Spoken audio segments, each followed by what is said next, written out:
आज हम सुनेंगे भारत रत्न और नोबेल पुरस्कार से सम्मानित रविंद्रनाथ टैगोर की एक प्रेरणादायक कहानी फूल का मूल्य, और साथ ही हम बनाएंगे एक बहुत ही सुंदर सी लोटस मधुबनी पेंटिंग। इस पेंटिंग के लिए मैंने यूज़ किए हैं एक्रेलिक कलर्स और A4 साइज हैंडमेड शीट। तो चलिए वीडियो स्टार्ट करते हैं। फूल का मूल्य। शीतकाल के दिन थे। शीतकाल की प्रचंडता के कारण पौधे पुष्प विहीन थे। वन उपवन में उदासी छाई हुई थी। फूलों के अभाव में पौधे श्रीहीन दिखाई दे रहे थे। ऐसे उदास वातावरण में एक सरोवर के मध्य कमल का फूल खिला हुआ देखकर उसका माली प्रसन्न हो उठा। उस माली का नाम सुदास था। ऐसा सुंदर फूल तो कभी उसके सरोवर में खिला ही नहीं था। सुदास उस फूल की सुंदरता पर मुग्ध हो उठा। उसने सोचा कि यदि मैं ये पुष्प राजा साहब के पास ले जाऊंगा तो वे प्रसन्न हो उठेंगे। राजा साहब पुष्पों की सुंदरता के दीवाने थे। इस शीतकाल में जब पुष्पों का अभाव है, तब इतना सुंदर पुष्प देखकर उसे इसका मनचाहा मूल्य मिलने की उम्मीद थी। उसी समय एक शीत लहर आई। सुदास को लगा कि यह पवन भी कमल के खिलने पर अपनी प्रसन्नता प्रकट कर रहा है। माली को यह सब शुभ लक्षण लगे। वह सहस्त्र दल कमल के फूल को देखकर मन ही मन फूला नहीं समा रहा था। वह उस फूल को लेकर राजमहल की ओर चल पड़ा। वह मनचाहे पुरस्कार की कामना में डूबा हुआ था। राजमहल पहुंचकर उसने राजा को समाचार भिजवाया। वह विचारमग्न था कि अभी उसे राजा बुलाएंगे। राजा इस सुंदर पुष्प को देखकर अत्यंत प्रसन्न हो उठेंगे।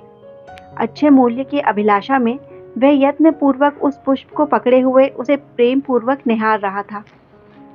राजमहल के बाहर खड़ा वह राजा द्वारा बुलाए जाने की प्रतीक्षा कर ही रहा था कि तभी राजपथ पर जाता हुआ एक सभ्य पुरुष कमल के फूल की सुंदरता पर मुग्ध होकर सुदास के पास आकर पूछने लगा, फूल बेचोगे? मैं तो यह फूल राजा जी के चरणों में अर्पित करना चाहता हूँ। सुदास यह उत्तर देकर चुप हो गया। तुम यह फूल राजा जी को देना चाहते हो, किंतु मैं तो यह फूल राजाओं के भी राजा जी के चरणों में अर्पित करना चाहता हूँ। भगवान तथागत यहाँ पधारे हैं। बोलो, तुम इसका क्या दाम लेना चाहते हो? मैं चाहता हूँ कि मुझे इसके बदले 1 माशा स्वर्ण मिल जाए। उस पुरुष ने तत्काल यह मूल्य स्वीकार कर लिया। तभी शहनाइयाँ बज उठी, मंगल वाद्य बज उठे। सुंदर थाल सजाए हुए सुंदर युवतियों का झुंड उधर ही चला आ रहा था। राजा प्रसेनजीत पैदल ही भगवान बुद्ध के दर्शनों के लिए जा रहे थे। नगर के बाहरी भाग में वे विराजमान थे। सुदास के पास कमल का फूल देखकर वे प्रसन्न हो उठे। इस प्रचंड शीत में फूल कहीं ढूंढने से भी नहीं मिल रहे थे। ऐसे में इतने सुंदर पुष्प को देखकर उनका मोहित होना स्वाभाविक ही था। उनकी पूजा की थाली में पुष्प की ही कमी थी।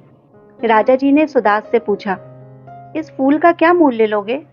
सुदास बोला, महाराज, फूल तो ये सज्जन ले चुके हैं।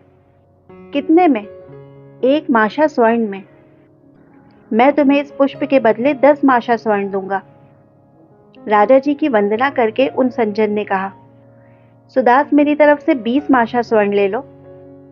राजा जी से निवेदन करते हुए वह सज्जन बोला, महाराज, आप तथा मैं दोनों ही तथागत के चरणों में ये पुष्प अर्पित करना चाहते हैं।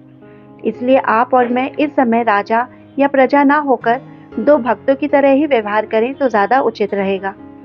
भगवान की दृष्टि में सभी भक्त एक समान होते हैं। मधुर वाणी में राजा प्रसेनजीत ने कहा, भक्तजन, मैं आपकी बात सुनकर प्रसन्न हुआ। आप इस पुष्प के लिए 20 माशा दे रहे हैं, तो मैं इसका मूल्य 40 माशा स्वर्ण देने के लिए तैयार हूँ। तो मेरे भक्त के वाक्य पूरा करने से पहले ही सुदास बोल पड़ा, हे राजन एवं भक्तजन, आप दोनों ही मुझे क्षमा करें। मुझे यह पुष्प नहीं बेचना है। इतना कहकर वह वहां से चल पड़ा। वे दोनों आश्चर्यपूर्वक उसे देखते रह गए। सुदास पुष्प लेकर गौतम बुद्ध के स्थान की ओर चल पड़ा। वह सोच रहा था कि बुद्धदेव को देने के लिए ये दोनों इस पुष्प की इतनी कीमत देने को तैयार हैं। यदि मैं स्वयं ही उन्हें पुष्प अर्पित करूं तो मुझे और अधिक धन की प्राप्ति होगी। वह महात्मा बुद्ध के स्थान की ओर चल पड़ा। उसने देखा कि एक वट वृक्ष के नीचे महात्मा बुद्ध ध्यानमग्न पद्मासन अवस्था में बैठे थे। उनके मुख पर एक अद्भुत आभा थी। चेहरे पर अद्भुत तेज था। होठों पर हास्य की स्मित रेखा थी। पूरा व्यक्तित्व एक अनूठा प्रभाव लिए हुए था।